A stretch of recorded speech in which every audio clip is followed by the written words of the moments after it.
tracker. Go flat tracker, go, go, go. The Kelpie Flat Track Pod, brought to you by Kelpie, affordable race products designed to help you stay on track. Now onto the episode. G'day and welcome to another Kelpie Flat Track Pod. Fantastic to be here. It's the day after the Vic Titles. What a huge weekend it was. We had awesome hot weather. It was a fantastic experience for me. It's my first titles as a commentator. And to be totally honest, I did feel a little bit out of my depth and I wanted to do the best job I did. Hope everyone enjoyed what we did.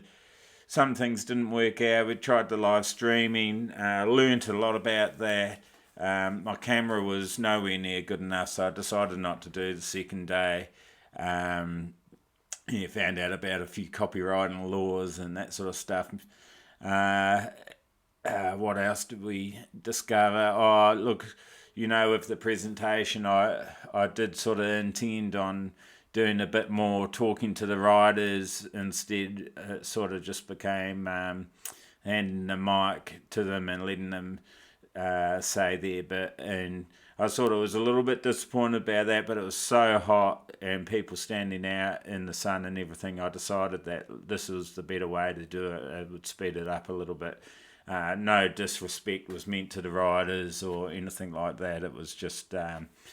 it just was a split-minute decision. Also, it was the first time I've ever handed out awards or done anything like that, and I was sort of getting my head around it. There was a few little ins and outs that you don't really need to know about, but it was all learning on the fly, and like I said, learned a lot about it. There's things that I'd do differently next time.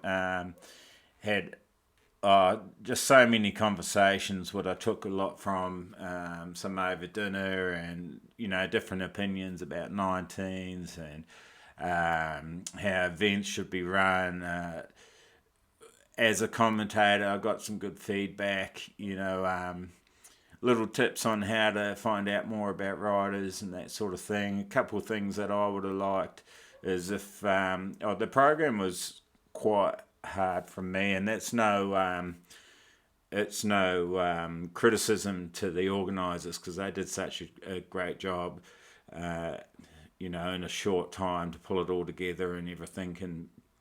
And I'm sure we've all learnt different things, but I found it quite hard to read and commentate from the way it was set out. But that's something that I can take on board next time and approach that a bit earlier and try to might have to put a little bit more footwork in beforehand and format it a bit better for me to read it out.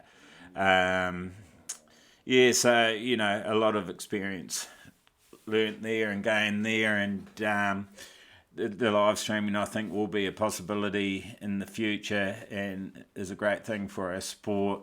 Obviously, we want people to attend. So, as you will hear Corey Texter on the Tank Slapping podcast in America talk a lot, there's a fine line there. Don't stay at home, guys. If the track's close to you, go down and support the clubs and the riders and everything, and support the events. Don't be lazy and just stay in the comfort of your own home. But if, in my opinion, live streaming is awesome for people that are in different parts of the world. It brings our community together. They get to see how events in other countries and locations are run, and the quality of the rider and racers that are racing those events. It's not doesn't tell the true story or depict a true story really, because it always looks a little bit slower on camera, and depending on where the viewpoint is. If one of my favourite things is with Fan Choice, they have a camera pretty close to the start-finish line on the wall quite often, and that's when you really see how fast the rider's going. When it's that sort of, 45 to bird's eye view, it sort of washes a bit of the pace off or something. I don't know how that works, but it doesn't look quite as quick. But when you put it down on the wall and those bikes come whizzing past, it's a blink of an eye. You quickly understand how quick they're really going. But yeah, the live streaming is a good thing. But I think if it, we already struggle in Australia in certain parts for audience attendance, so spectators. So I'd hate to see it damage that more. So I guess the biggest comment is, or biggest statement that can be made is, if you are a fan, and you are close enough, even it's within an hour, 2 hours, and you really love the sport, go and support it at the track. It is the best seat in the house. It's 10 times better than watching it online. I only watch stuff online if I really can't get there, otherwise I'll be there. We're usually there with someone racing or myself racing anyway. So, the huge news for me is we've finally got our 2023 racing team together, which is fantastic. You'll be launching some pics and stuff and that on that very soon. Really happy. We've got a great diverse team of riders and 3 development riders, 2 pro riders that will be racing in the AFTN, and which is Aussie Flat Track Nationals, for those of you that don't know, which I'm going to reach out to Dave soon and see if we can get some feedback on what's happening there and plans, and how, a little bit of a how did he feel it all went, which I'm pretty sure he was pretty stoked with how it went. There was a post on Instagram and Facebook about one of their sponsors was a jeweler that supplies the championship ring. Absolutely awesome. Just looks fantastic. Really love what he's managed to get together, and obviously it's going to really elevate the sport. So the last podcast that I did with Heath and Jack Stewart is now on YouTube. I was struggling to get that up. I figured a couple things out why that was, so hopefully they'll be up a lot quicker now. So the audio takes nothing to get online, and but the video is a little bit of a challenge. As you know, I do all the editing and everything myself, so it can be a bit time consuming, but I think I'm finally getting my head around it. A few riders took a tumble during the weekend at the Vics. Speedy recovery to all of them. It was a real shame. Cordell, I know I had a chat to him after on the way home. Actually, I was bumped into them at a Macca's on the way back, and he was saying to me, I hope you don't mind me saying it, he's disappointed with being his home track, and he felt that he was going to be up the front, which he definitely was before that tumble, and it's just a shame. So his knee's got a bit damaged there. Hopefully it's a speedy recovery. Another young man, Ty Darkin, was going absolutely red hot. Pretty new rider, and it was blowing my mind. I keep he's a 122 and there's a 122 of Cody Lewis. Keep getting them mixed up. And that's sort of a testament to how well he was riding, because Cody Lewis is a top rider, Australian track 250 champion, and so Ty, great work, hats off to you, mate. It's a shame he had a tumble and looks like he's got a broken wrist, so he's going to be sitting with Mick and healing up and hopefully not drinking too many alcoholic beverages and getting out of shape. So try and stay in shape, guys. It's pretty hard with injury, but you can still do it, walking, or I don't know, Mick might have to do a whole lot of bicep curls or something. Those guys. Who else? Brendan McCowett and James Davies went down as well. I think they're all pretty good. A little bit banged up. Brendan's hand was a little bit banged up. Hopefully it's nothing too serious. I think he's going to get some scans and check that out, make sure it's all good. But that's sort of our big one for the Victorian area, as far as I know. Unless there's someone out there holding an event, let us know if you are. And we don't know about it, which I'd be surprised about, but you just never know. They do creep up. So everyone enjoy your Christmas.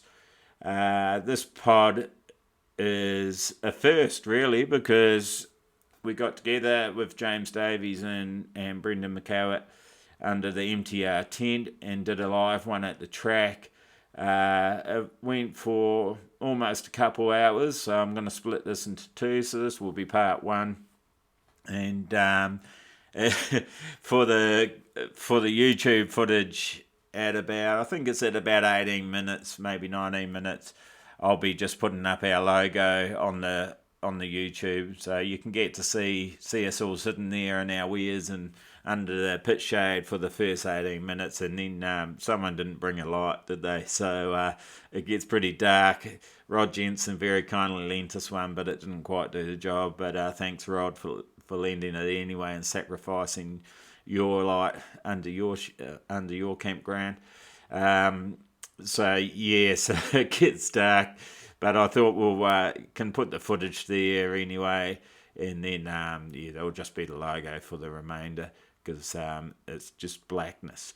And but beautiful setting. You'll hear the cockies in the background, and that's cockatoos for people that don't know what the slang of cocky.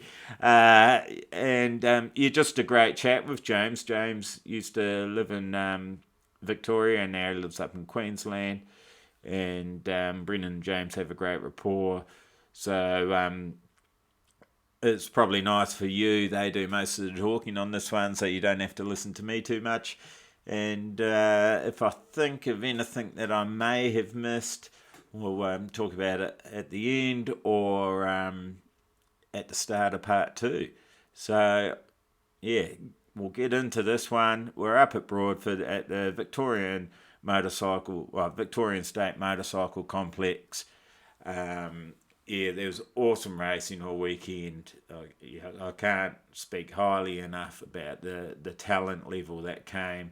Spectator participation was down a little bit, which was a shame, but I don't think it really mattered. The finals on Sunday were fantastic, and the racing right throughout was fantastic. And as far as riders and that, there was a lot of first timers that had never done a titles, and they all stepped up and did an awesome job and represented themselves and any sponsors very well. So everyone that was there, you should hold your head up high. You did a great job. You should be proud of yourself. It was a little bit of a smaller event, but the quality was just fantastic, I thought. So I take my hat off to everyone involved, and let's get into this one with Brendan McCowett, James Davies, and myself under the MTR pit shade. No, but then we get loose. Although the other side's better because it's got this big MTR logo printed on the other side. That's outrageous. All right, so we're off anyway. So here we go. Here we are, Kelpie podcast live at the dirt track, which is pretty cool. First one ever, usually in the studio or across, what's it called? Zoom. Yep. So, we've got Brendan here, and we've got James Davies from Townsville, isn't it? Yeah, our South Townsville. But same thing. It's easier to just say Townsville. That's it. No one knows what area. Yeah, just say You said air, not yeah. Say Townsville. It's easier. Yeah, sweet. So, we're set up in the MTR pit shade 6x3, isn't it, Brendan? Yeah. So it's pretty good. Fits in with all the little Surprised minute Brendan doesn't have Red Bull 3x3s. helmet yet. Yeah, I know. It's coming. I'm trying. And we've got the almighty workbench behind us, Workbench, toolbox, mobility screwdriver. which has a motor, believe it or not, and Definitely what to get else, into light to be bar. carted out. But it does get a lot of attention, yeah. It does, yeah. So that was MTR helped me. One of the first big meetings I took it to, the wiring come loose. So the motor didn't work, and I was pushing it. People were like, "Oh, you need to put a motor on." I'm like, "Fuck, we've got one." It's got one. It's just shorted out. Yeah. Russ. So we're here first day of Vic's. James was down for the Christmas party. You're a bit like a celebrity flying in and out. And you keep saying, I think it got to about 8 times. You were saying, I'm going to do a podcast with Darcy. Yeah. So I was probably highly intoxicated when I said them things, but Well, it's no So we different thought, than the other. he's pretty persistent, so we think we better get him on. So you've got few things you wanted to chat about with your racing career and Just have a good yarn about some stuff that both me and Brendan are on the same page about. And I think it should be heard by a lot of people because I don't, with the stuff that we've gone through, people don't open up about it. It's very important too to do it. Yeah, so just a few of the basics first. Like you started when you were really young. Yeah, so I started at the same age as most people, 4 or 5 years old with a Pee-wee 50, and I used to just ride, here in the non-comp class, and one day a kid, he must have misunderstood the flags in the riders briefing, and a yellow flag come out, he just stopped, and I just rode straight up the arse of him. And I remember tumbling from the dog leg to pit corner. After that, I never rode till I was like 12 or 13, and I think I just rode junior non-comp till I was quick enough to race. I think I rode with your daughter in the non-comp class, actually. Did you? I think so. I do think so. And until Dad thought I was ready fast enough to race. Thanks for making me feel old. Stop it. Then I kind of just got to where I am today. After that, really, that was really didn't have much of a junior career, to be honest with you. Yeah. So got to where you are today. So what happened? Because I know there's a bit of a story. What happened in the middle of that? So you got pretty serious, didn't you? Yeah, we got serious with dirt track. We didn't travel much, but we just did here, Albury, and Wagga Wagga when the Golden Wheel series was. I don't even think that's a thing anymore. The Golden Wheels. That was an awesome series. It should be though. Yeah, definitely. And just kept doing dirt track, and then got introduced to speedway. How did that? Because I've always wondered how the speedway transition. Because your dad got a speedway background. Dad raced sidecars. He raced sidecars, and was pretty decent. A good Victorian rider. Rider or swinger? Rider. Oh yeah. No, fuck that. Wasn't crazy. No. And one day it was just. I think it was.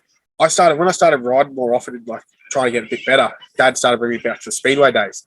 And I just rode by myself all day. And as you know, you just do laps. That's how you get better. And someone just said, "You want to have a ride for speedway?" I had a ride, and then the next week, a good friend of Dad's donated an old bike for me to get started on, and then we bought a better bike and just kept progressing through the ranks, really. And then speedway was where it was for me, and we just kept going. Did it sort of pick up pretty quick because you're obviously pretty handy on one? Did it? Yeah, it was. At first, I was shocked, but it was because I was on a very an old school bike from probably Jason Crump's junior days, that sort of era. So it was slow. If I didn't keep the revs up going on the start line, it just stalled. Oh shit! So when I got the better bike, I got good, but I didn't spend a lot of time on a junior because I was so late into the sport. And then I got my first big bike off Bill Allen, who was a long time sponsor of mine, making speedway guards and all that.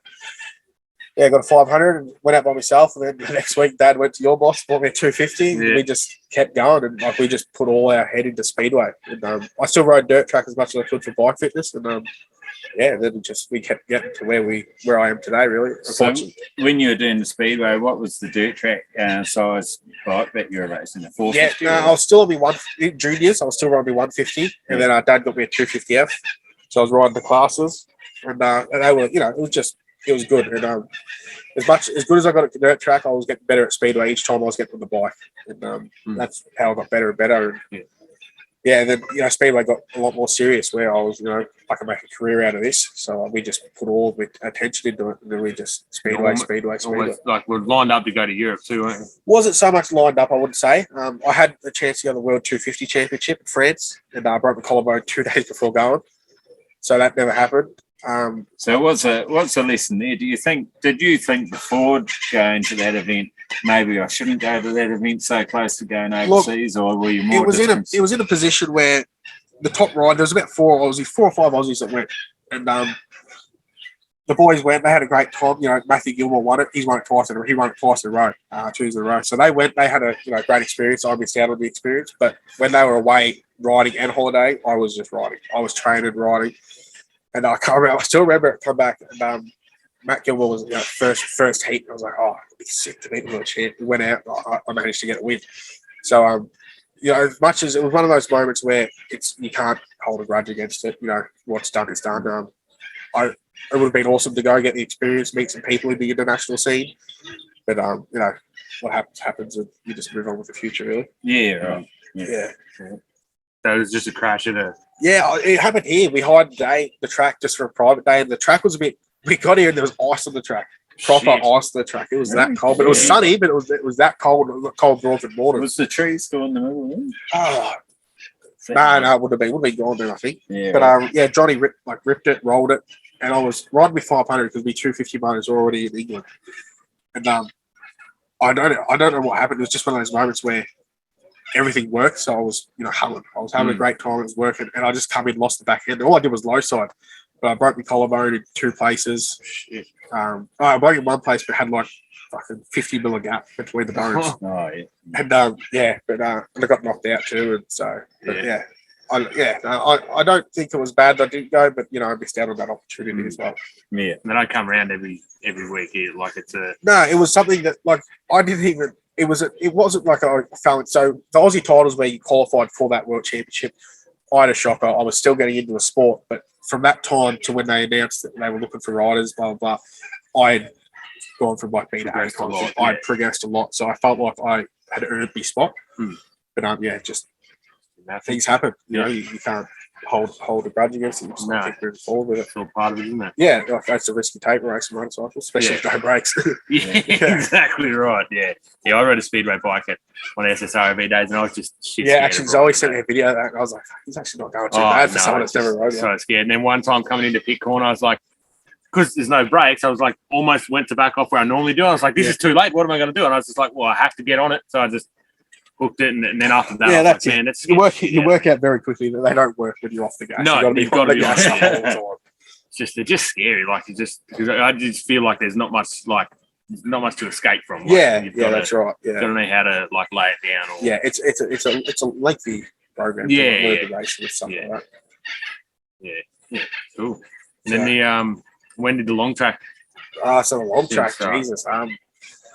So I didn't want to borrow a long trackers, I didn't want to borrow one. Dad was asking about it because they were starting to get popular here again, like Adam Bond, Jody Mason, they were riding them, and they were slowly getting more into, especially with Leon. Leon got helped get that class going.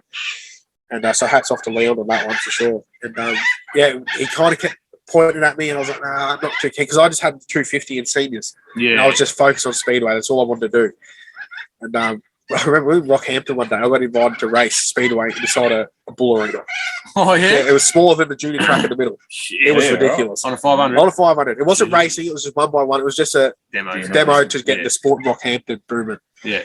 But we were in Rocky. I was in the workshop washing my bike, and I went to my Facebook page, and Long Track popped up for $1,500. Really? Yeah, rolling chassis, so no motor, no car, but everything else was there. I was like, this is a steal. So I showed Dad. Dad rang, but I'll take it. Yeah. You want to see it? No, I'll take it. It's all good. So and then we got a message from Brad like half an hour later. Did you buy that long trainer? Yeah. Did he want it? He wanted to buy it. Really? Because that was on for ages after you. Because that was just as Jesse got his and all that. So Brad was kind of. Did Jesse get his before you? Yeah, he did. Yeah, because Jody Mason threw Jesse on his. And as Jesse does, just picked it up straight away. Like that. So he got one, and then I was just in the loop there, but found that one. Yeah, right. Picked it up, $1,500. It had a $4,000 oil and shocking it. So really? We were like, Jesus. Yeah, right. So is that still the one you've got now? Yeah. Well, what's left of it? Probably more straight when you got it. Should we skip forward quite a bit and just talk about today? No. We don't need to talk about it. No. What's done is done, eh? Just a small collision. It's what it is. It's racing. That's they say it in riders brief, you or your machine may be damaged, so you just got to do it. Today they were. I sort of do, but I'm not. And it's one thing because it's long track bikes and speedway bikes are a lot more specialised than setting up an MX bike for dirt track. Yeah, absolutely. Or flat track. So do you think, that's sort of a con? Is that because they're bloody lightweight, the frames? Yeah, they are. They bend bloody easy. Yours is a bit of a pretzel. Yeah, exactly right. It is a pretzel. After which, the MX bike, you knock a bar back into place and bang the hand. Yeah. I think it's all relative though too. Like if you had a crash on a motocross bike where you bent a set of forks, it's a big expense to fix. Whereas on a long track bike, it's not a huge expense. Yeah, it's not. It's not like $4,000 for a set of forks. That's right. Yeah, it's still an expensive thing, not cheap.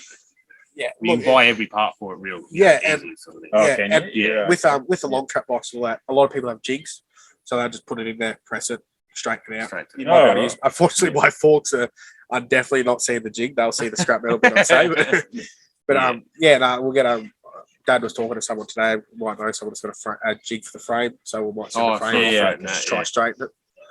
He's still already told Matt he'll take a frame and a diamond and a set of forks. So, Yeah. good. Hopefully she'll be ready for whatever I want to ride again. But, Yeah. yeah. So I reckon you come back to it again then, or are you sort of still on the way back, or you reckon that's one and done? No, it's not. It's definitely not one and done. It's I've wanted to be doing it for a long time, as we've spoken about for ages.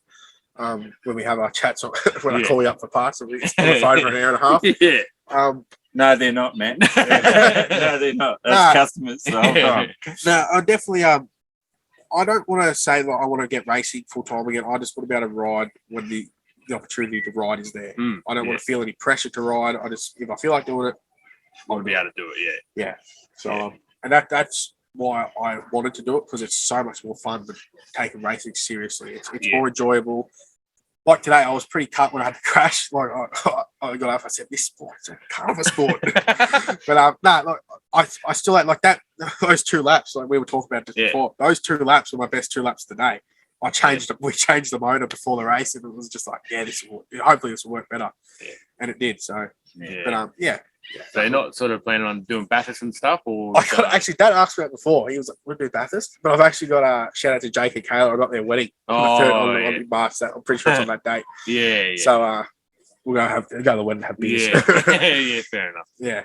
So, what makes you make that comment about you just want to have racing fun? What makes you say that? Like, was there a time where it was just too much? You felt like there was pressure and stress? It was probably we were going to have this conversation anyway, but we'll probably get into it deeply a bit later on. When I had my accident, 2017. Hold on. This isn't Gypsy Tales. It's not a 3.5 hour podcast. Stop it. No, we can talk quick. Look, we can't see ourselves on the screen anymore. It's getting dark. When I had my accident in 2017, and I had a big break from it and all that, and I tried to come back and it just wasn't happening. I kind of was like, I just don't enjoy it. It's just, I don't have that fun, that fun in it anymore. Yeah. So I had, a very lengthy time off the bike. And then when I did finally, start riding again, it was just for fun. I was enjoying it a lot more. So I didn't have that pressure to, not I had pressure, but I just wasn't, like, if I don't do good here, I might not make a career out of this sooner rather than later. Yeah. So it's all just pressure you put on yourself too. It's not like coming from anyone else, but as a racer, you want to do good. You want to do good every time you get on the bike. Yeah. And if you know your like level is here and you don't get to there, you're disappointed because you're like, I know I can beat that person. Or that's right. Like today, my first 2 rides. Yeah. I was furious, not but yourself. I couldn't get the motor to work. That's why we changed the motor and it works, right? So I wish I had listened to Claire's dad and said, "Hey, you just put that on the motor and shit, right?" I should have done that. It's always hindsight's always that's right. Yeah. Do you reckon that crash was obviously huge? Do you reckon more than like there would have been nerves in that coming back? Do you reckon that just took away from a lot of the So I went into that first corner and I knew straight away. I was like, "Yeah, this is the setup." So I was happy. I was confident riding, and I was going a lot faster than I had all day. Yeah. And I was wary of the ruts all day. They were there, and we've got a front tyre that wide. Yeah. So I was wary. I was trying to, and I just, as soon as it happened, I was like, "Yeah, this is gone. It's gone. Yeah. I'm not saving this." Yeah. And unfortunately, we both got the bitter end of it. Yeah. So it is what it is. But So we're really fortunate actually. We've got listeners in, I think it's up to 9 countries now. Oh, some of them might awesome. not realise that here in Australia with Dirt Track, you can actually run a long track slider with an MX bike. Yeah. And this was the slider class. Yep. And the bike Brendan was I on knew this question was coming. Here we Well, go. No. We don't need to get into it with a slider. No, look, I'm just saying that some people, because we're talking about flat track, next minute we're talking about sliders. Yeah. Might get a bit Definitely. So we do run them in conjunction, and we do. Yeah, run that's right. separate That's classes. probably a I good wasn't thing. That's going into probably the bike logistics. that's probably a good thing to bring up, especially American flat tracks. So American. New Zealand is starting to take off too. Their flat track. Yeah. The UK's got their little bit of flat track. Yeah. And that's probably a good point. Like the UK, they know what grass track bikes are, which is what a long track bike is. Yeah. They probably Wouldn't look at race it and be them like, together, that is ridiculous. Yeah, That's yeah. the stupidest idea I've ever seen. Yeah. To be honest, But with you. their grass tracks are a lot different than what we race. Yeah, that's right. So But that's also sort of how, in my opinion, from the research I've done, and I've done a fair amount of on Google trying to find out how the wheel setup became the way it did. And all that sort of stuff. And it sort of seems to me, and someone please comment if I'm way off mark here, but it sort of seems that the chook bikes came along because long track was almost dying at one point, and they went, well, make it Bring your more motocross. accessible. Yeah. Bring your Definitely. your motocross I, bike. look, I don't know because as I said, Dad was a sidecar rider, so I can't. The person that could would be Bill Allen. He long track god, that fella. But yeah, it was a thing like for a while. It was just dirt bikes flat out here, and I remember just Jody and Adam started bringing their sliders, and then 2 months later another slider would pop up. It goes through waves. Like I remember when I was not tooting my own horny, but when I was at the best I was. We had like 13 sliders here. Yeah, it was heaps. It was ridiculous. And the effort we went through to get our own class. Yeah. And then as soon it was, I don't want to say it was like me, but as soon as I stopped riding, they slowly just dropped off. I feel. Yeah, and I feel like they do because a lot of them were older guys too, so they were just sort of and then different things happen in their life, and they sort of just takes a back seat. Yeah, that's right. And things like that, and then it's for the younger guys. I think I've noticed a lot of people like with events, they ask who's going. So if let's just say. The year after you won the Aussie title, if you weren't going to the next long track meeting, the younger people might be like, "Oh, well, I won't go because what's the point in not racing?" And then it just died. That's how it died. That's a good point. So people need, they sort that's of. And like what you just said with that, I feel like that's a strong thing with like the club at the moment here. Especially like you go to Curry or something or Barley Ranch, you're riding against Harry Ryan, all them top fellas, We're here, there's definitely still some top. There is some top riders, but there's riders here. When I left Victoria, there's riders here today. They're like, all right, these boys, they're putting in the hard yards. They really have. Yeah.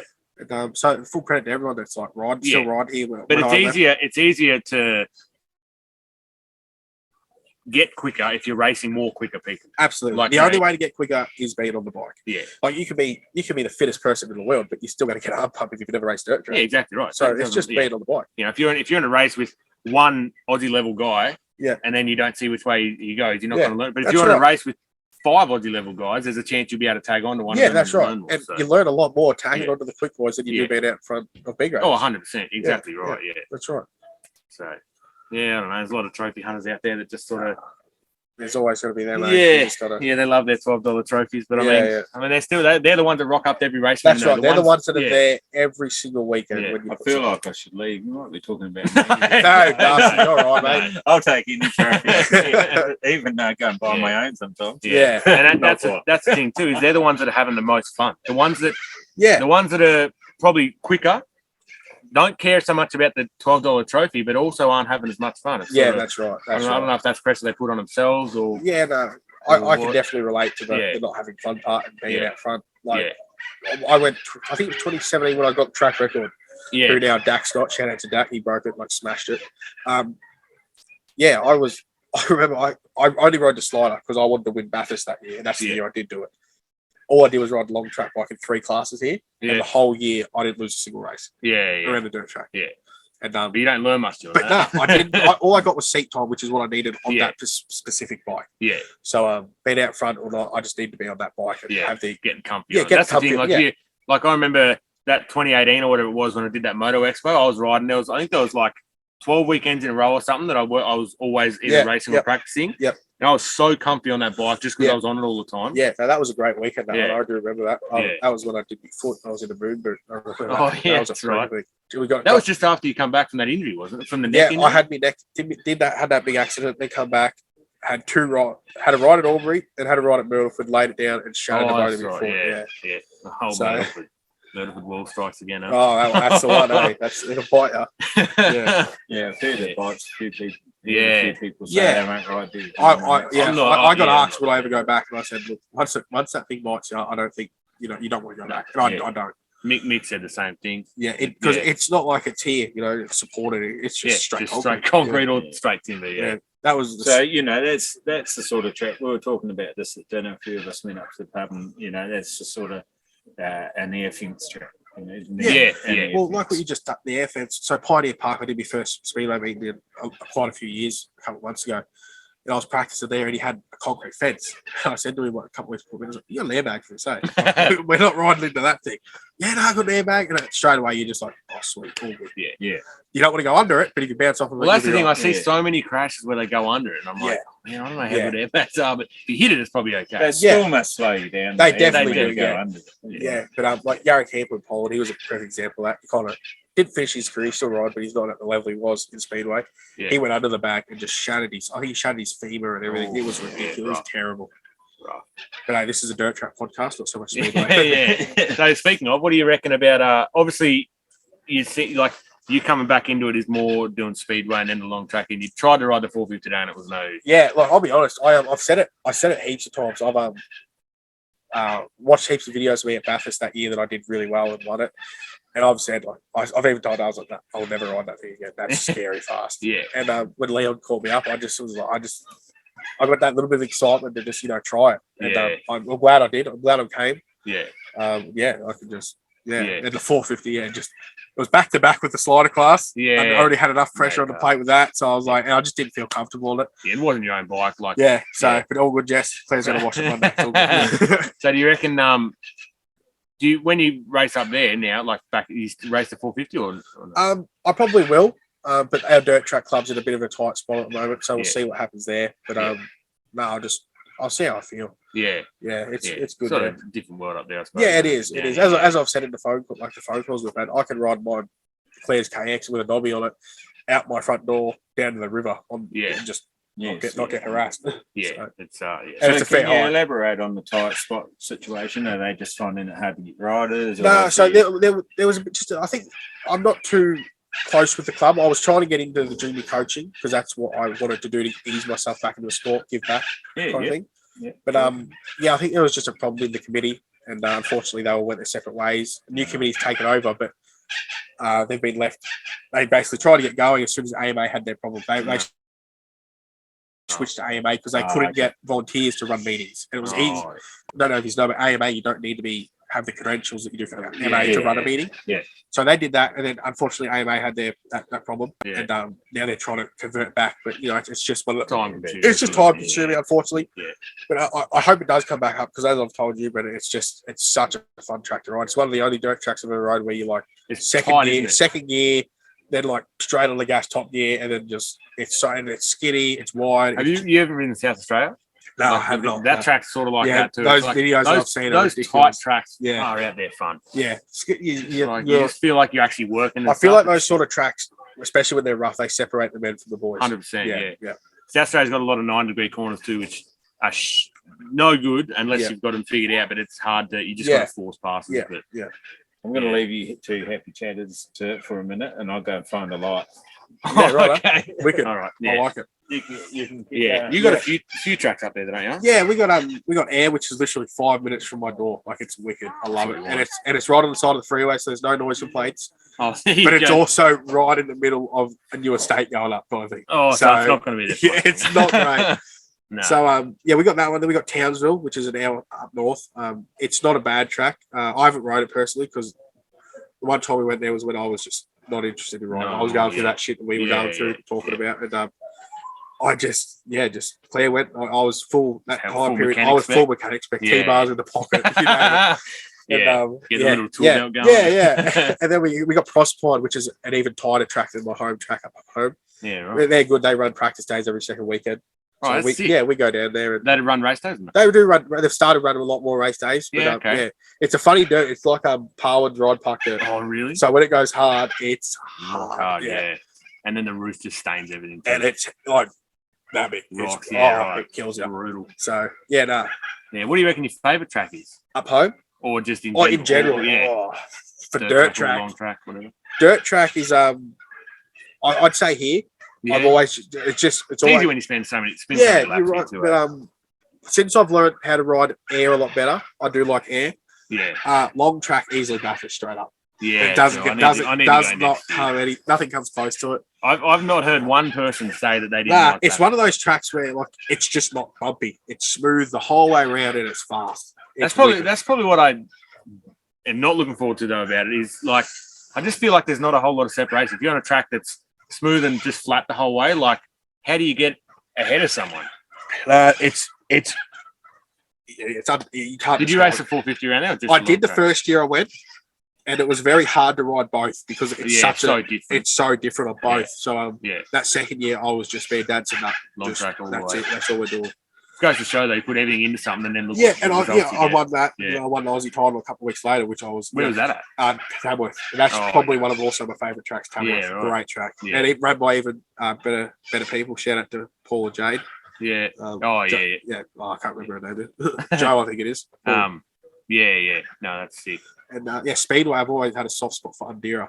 I either went really, really good there or terrible. But when I went really, really good, it was just awesome. an unreal feeling. I've ridden there a couple of times and it just feels only on my motocross. And Yeah. It feels tight. Like Oh, it's tight. I feel like Albury Speedway is more even. Like it just feels like the radius is more even. Yeah, I don't know Undira's a bit I don't know tight what and sort of Undira's banks a little bit. measurements is or anything like that, but yeah, it's just a nice track to ride. Yeah. But when it's good, it's a really nice Yeah. track to ride. I haven't been there when it's good. I've only been there on like Yeah. the private days. There was no Yeah, water or yeah, anything. yeah. Like it was, so it was What pretty- about pretty you? dusty. What's your favourite tracks?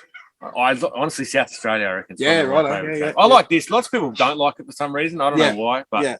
I've ridden like plenty of tracks as a junior and then as a Yeah. senior a few, and Yeah. I don't reckon this is any worse than any other. Nah. You know, like I remember I was going to Barley Ranch, tipping into that bottom turn at the Aussies in 18. Yeah. Was like I could see pebbles and rocks in the ground. Yeah. I was like, this is rough. I was as. at that same meeting. Yeah. The meeting hadn't even started. There was little pebbles coming out. I was like, this Yeah, I is was a like, bit this wild. is cooked. Yeah. Yeah. Darcy's coming in touch with the light here. Yeah, nice. Yeah. Works well. Thanks to Rod Jensen. Thank you, Rod. Yeah. Cheers, mate. I'm not sure who you are, I'm but seeing right. some. Oh, yeah, let's get a rave going. Yeah. Where's Mick with his soundcloud? I saw some sites. It's not flash, but it's better than it was. Hey, as long as we got the sound. As long as we Yeah, got the that's sound. it. I've What? seen What's that? some sites on my way. I saw your missus in the room over there with the muffs on with the.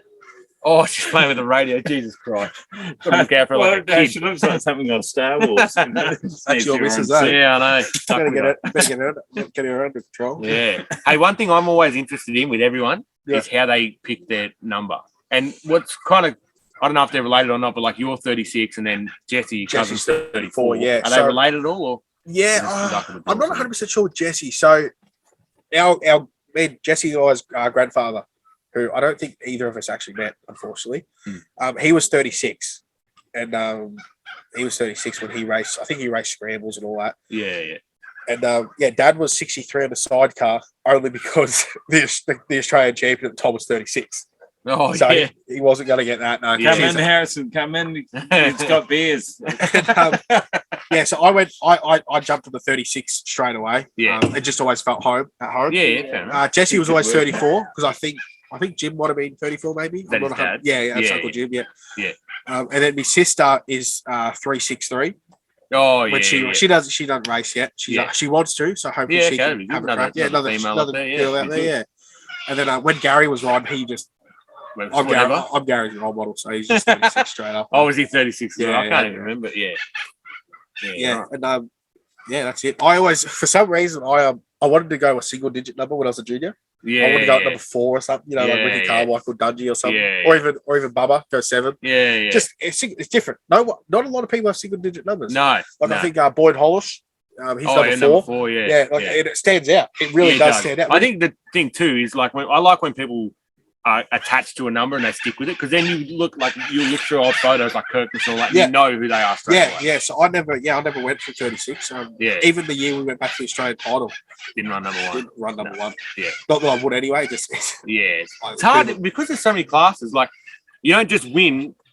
Like say you win a Pro 450 title Yeah. and then you get second in Pro Open. Yeah. You can't even run number you 1. can't. What are you going to do? Change plastics? Yeah, halfway through the exactly. meet? It's sort of like then Halfway through the meet, every heat. Dad's coming. Yeah. Oh. Like that's a bit of a flog move run. Yeah, that's it. Eh? I mean, if you won the 2 450 classes, then I guess you could do it. But no one Yeah. does it really. No, Like, no. It's even like, everyone. I think Luke Richards might have run number 1. Luke Richards did. I think Kirkness Yeah. was probably the last one Yeah. to do it. I think. But honestly, them Probably, sort of yeah. boys like Marty McMahon and all that, Yeah. they got number 1 plate.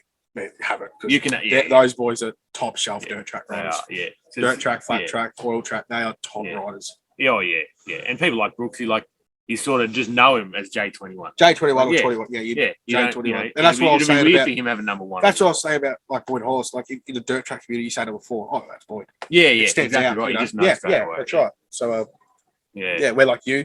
Chad Reed over it. Hey, no. Yeah, I this is picked touchy. I number love it. 22 before Chad Reed was number 22. No, but like, 22. Yeah. We count, Yeah, we know yeah. that. I just always, I'm always interested in whether people, because a lot of people are like, oh, it's just like what, like Well, my that's a mate, good point. just, well, whatever his bike. I've always thought about that too. Like you see people with funny numbers, and you're like Taylor's number 666. I'm like, Yeah. how Some does- people, I reckon, like some people, it's their birthday. I always try and figure. Oh, I wonder if it's their, third month of whatever. Yeah. Yeah, I've always thought Like that was with pretty cool. numbers, like when my mum when I was younger, she set up my email address. My email was like before I changed it was James 210 Right. and for years when I was younger, like a kid, I had no idea what it worked out. Is And it birthday? Yeah, it's my birthday. The birthday's on the 21st of the 9th, 1999. And I was like, oh right. I just never Feel dumb when you don't realize Yeah, I that. just didn't pick up on it. I was like, yeah, right. Yeah, no, fair enough. So yeah. Oh, so aside from today, like obviously training the first day, but aside from the crash, Yep. How do you reckon, like, the whole trip with you and Claire and all that? Claire, that last women's race, Claire, like, she Yeah, was we battling with Taylor. Found a new gear. Yeah, we it's great. made the adjustments we made on my bike, onto her bike. So she works at the sugar mill, which is big up home. Like sugar's the big thing. Like it's what keeps air alive, kind of thing. And she works at the mill, so she's working flat out, like night shift, day shift, night shift. So she hasn't had this is her first ride, like 6 months. Yeah, right. And I had a mate doing fork seals before getting the bike out here. I just slapped the forks back in. So they're a bit too high and she just couldn't find it right. No, I know nothing about suspension at all. Nothing at all. Like club days at air, I'll call Jesse and be like, I don't know. Do we go this way? Does it soften it or harden? Yeah, right. And so I just got Don to what Don's opinion was. And he said just drop the forks through. And Claire was already doing that. So I don't know how she figured that out. Yeah, right. But no, she just dropped the forks through and it was better. But then she took a tooth off just so I don't know. I think she was Off just the rear. Yeah, I think Yeah, she was just kind of getting too high revs too quick. Yeah. So she took and that's when it all started. Yeah, working right. for No, her, it looked. I remember watching the last race. I was like, oh shit. Yeah, I need to get a You should suspension definitely done. Stick that. I think if I get a suspension done, that'll be the one. Yeah. So that is her bike. Yeah, that's her came bike. Down from home. Yeah. So a friend of ours that I actually coached their son for a little bit, and Georgie, he's doing really well here this weekend. They've been traveling a lot to Brisbane because they're in that boat where they're winning everything at home. Yeah. So they want to chase Travel it. the And time, I didn't encourage them, but I just mentioned that, like you go down south, it's you start having these 65s and down pipes and it's wild. And so they started traveling and I'm full credit to them because we're so far away. And they've been leaving their kit in Brisbane and they said, if you get your bike to Brisbane, we can bring it. Oh yeah. So So how'd you get it to Brisbane? Claire finished night shift at 3:30, come home, had a shower, said goodbye to me as I was going to work, got in the van, drove to Brisbane. Yeah. So Brisbane to town is not a quick. nah, trip. it's like 14 hours too. So yeah. Jesus Christ. Yeah. And then drove back. Yeah, the van's still there. So yeah. Oh, flew back? We'll see. Yeah, flew back. So Yeah, we'll see right. when we pick it up. Yeah, right. Far out. The logistics of living on the other side of the world. That's it, eh? That's it. But that's what I love about the sport is that even without, like, it doesn't matter what level, if you're into it, you're into it. And Yeah. you get Yeah, that's committed right. and you do shit like Yeah. that, and you sort of surprise yourself. Like, Yeah. Well, that's right. I remember, like, you're into sport, you do it, you travel because you love it, you want to be better. I remember we drove to Curry one day just so I could practice on my speedway bike by myself. That's like a 9-10 hour drive from where we are. Yeah. And Dad Yeah, was it's Dad was more. I was a terrible passenger seat driver. I just slept all the time. So shout out to Dad. Yeah. I remember I used to wake up and there was just mother cans everywhere. Dad's hooking Indian. No. I remember we did Trying one to stay trip. We away. went to Tamworth, which was about 14 hours, I think it is, from Melbourne. I could be wrong. It might be 12, maybe. Anyway, we got up there, got halfway through the meet, and it pissed down rain. Oh, no. And there was a speedway day on the next day, Sunday, and we were gonna boost back anyway. But this was better. We could get back a bit earlier. And Dad was like, "You need to drive." I think Dad had just come off day shift in the trucks. Yeah. And he was like, "Oh, you have to do a bit of driving." I was like, "Yeah, right, no worries." Anyway, I woke up at like a Flowerdale turn off after leaving Tamworth. So I was like, "You want me to do a drive?" And Dad's like, "Yeah, I got it. I You're got almost fucking. I got it. We're here. We're here. It's all good." I was like, Yeah. "Sorry." Oh So man. yeah, I'm a terrible passenger seat Yeah. driver. So Yeah. and here I am. I wouldn't drive trucks when I was a bit younger. So Oh really? Is Yeah. that just because your dad's and that? no, I just went to that phase when I I was. think you went through that phase even when you're up, like even after moving up there. I remember. Oh, Like, I still you love just trucks. seen I posting- love trucks. Yeah. So like, I just went through a phase where that's all I want to do. But Yeah. and I was committed to doing it. Like I was going to get my license and start at the bottom, and I wanted to do it. But then I got engaged, and I was like, no, it's not going to happen. It's not what I want to do. If I can get a job, driving, tippers or something, I'd be pretty happy. Status and stuff. It's just, and it's not that it's like it's a phase. I just like trucks. Yeah. I just think they're deadly. I just like them. Yeah. So. A bit like long tracks. yeah. Well, you said that you didn't. Really, you didn't at first. Yeah, I didn't. And we bought that bike, and I was terrible on it at first. Like I did pick it up pretty quick because I was already racing speedway. But I just slowly got better and better, and I ended up loving it. Like it was my You prefer that over speedway? I still prefer speedway. I did in the end because it was a lot more fun and it was a lot more relaxed. It was a lot more chilled back than the speedway because it was always in the middle of a dirt track event. And towards the end there, after I won my Australian title, because I was going so well, I was kind of hoping that was going to be like my loophole to get to the UK. Yeah, go race a long track over there. Get over there for a long track thing, and that was I was here. I was like, let's try, make contacts, make it happen. Yeah, and unfortunately, I had my accident, and that's where it stood. Yeah. So fair enough. Long track's not as big. It's obviously bigger over there than here, but it's not as big as speedway over there. No.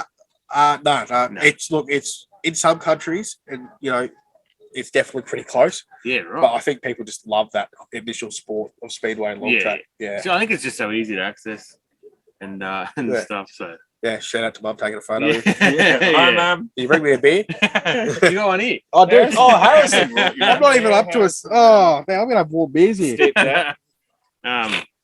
So you didn't do much traveling with dirt track? No. The furthest I've actually raced the same that I didn't travel was Brisbane, but that was only because I raced speedway the Saturday and they had a dirt track event on the Sunday. Yeah, at that point. That was after living down. We're still living here. Yeah, shout out to Claire. I was on the tune then, so I was like, yeah, we'll go up and I'll try and get some, tuning time with it because we weren't even dating then. I was just trying to make. I was trying to get there. Yeah. So that's when we went up there. I was like, I'll stay and do dirt track. And that's the first I went. Well, it worked. Yeah, it worked. Here I am 6 years later. I think it is now. We're engaged, got a house and all that. So, nice. Yeah, those road trips and that racing is fun. Yeah, I definitely love the road trips were good. Yeah, with Dad. When you can sleep the whole way there. Yeah. But even the times after having a good meeting and we just talk for hours. The same thing, same race. If I had a good race, it was just talking about.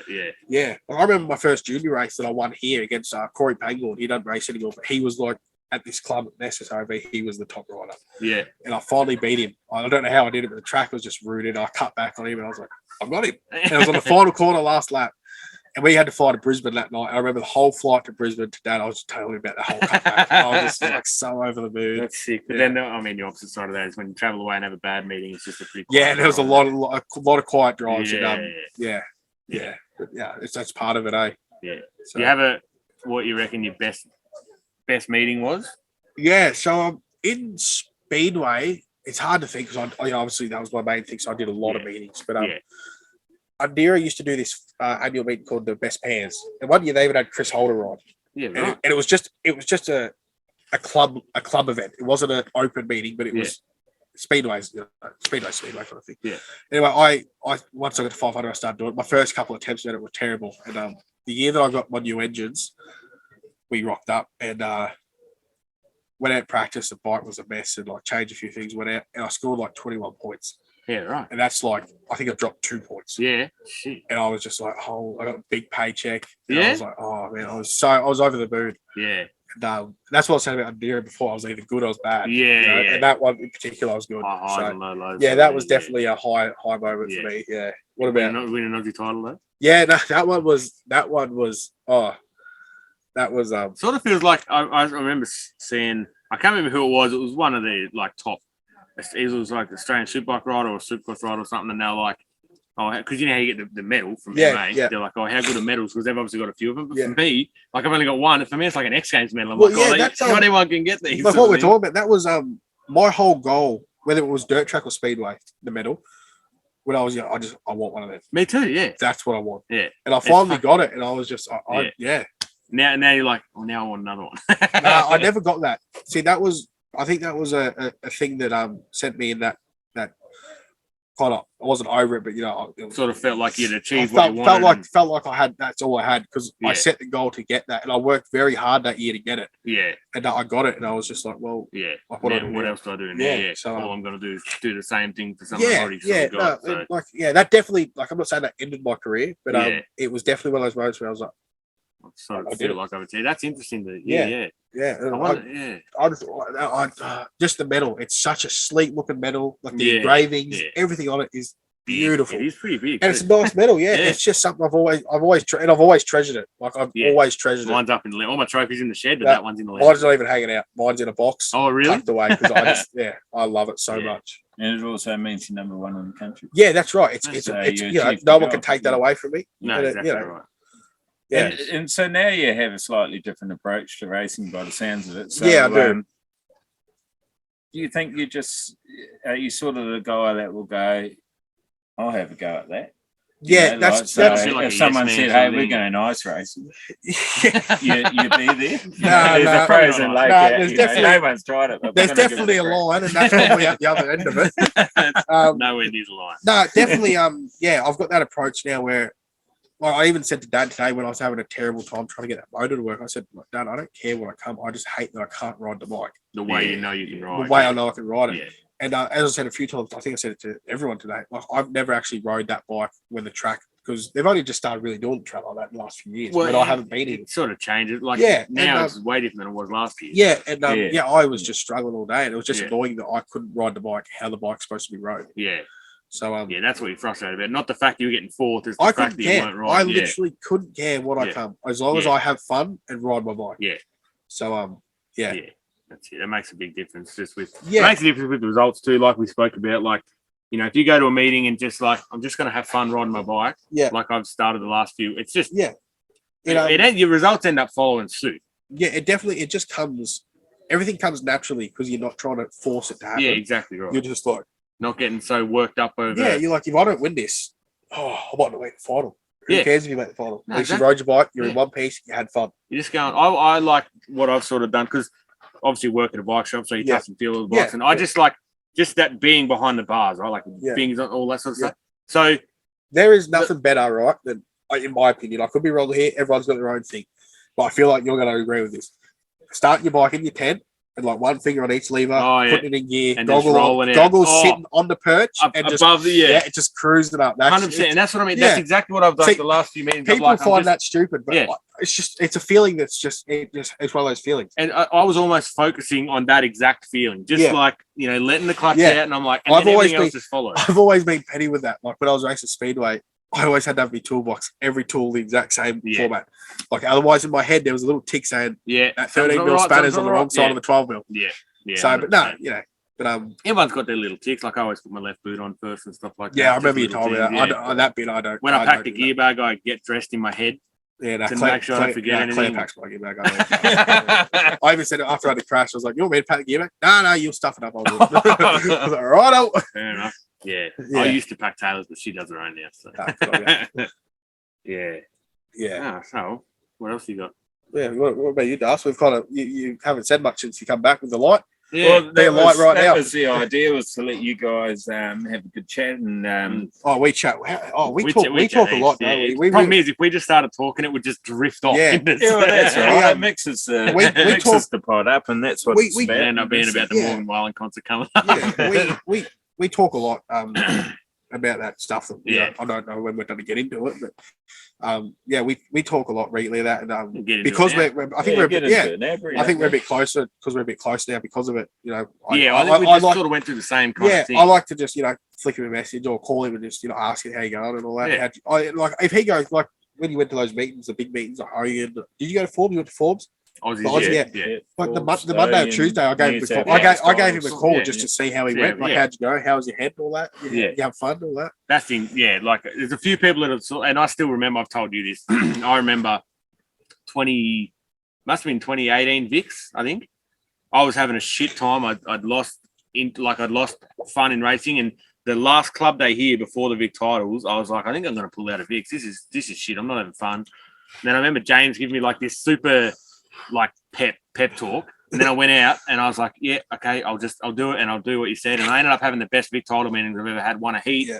So, and then I stalled it in the final off the line. But that's one of those things that just always sticks in my head. No, I don't know if you guys have ever looked at it this way or see it this way or even agree that it could exist. But I sort of look at racing sort of like life. You have ups, you have downs. You can't get hung up on either. You learn things all the time. You learn because it is. People say it's not a team, but you can create a team. Oh, there's definitely more than one. It's more than just a rider. But that's right. Also, in that argument and on other pods, we've had riders say that once you're out there, it's about you. Yeah, it's about you. And you definitely learn. Yeah. You learn how not to get down in the dumps because you're not doing well. And that sort of thing. It's a hard thing to learn. So basically, look, we'll just jump straight into like what it is. I had my accident in I think it was 2018. I had it. I broke vertebrae through my neck down to my spine, and I actually fractured the vertebrae that holds your skull on. That was the big problem. Yeah. And I had bleeding and bruising on my brain and all that. I was in a really bad way with it, and basically after that, I tried to come back racing, and it just never happened. So we'll hold it up there, guys. That's part 1 with James Davies, Brendan McCower under the MTR tent at the Victorian State Motorcycle Complex for the Broadford, the Harley Club of Victoria and Fernier Truck Bodies Victorian Championships 2022. And lots of different sort of subject matter throughout that chat, and the next part we'll be getting into James's sort of darker moments and the darker side of racing, I guess. So I'll let you guys figure that one out. Also, I always forget to say this, but subscribe to the YouTube channel, subscribe to can you subscribe to Spotify? This is how useless I am. I'm not sure, but share it around and spread the love of Kelpie and let's keep our industry growing and our family strong and bigger. Support each other. Pretty sure you're going to find the second part even more interesting. We didn't go super in depth. I think it's not an easy subject what they're trying to broach.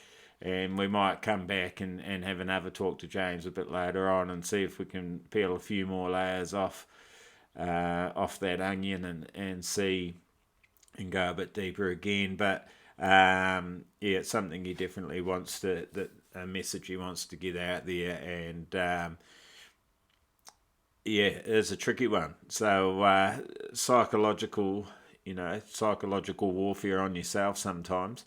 But I hope you enjoyed part 1. Check out part 2. Keep it sideways. Go flacker. Go flat tracker. Go tracker. Go flat tracker. Go, go, go.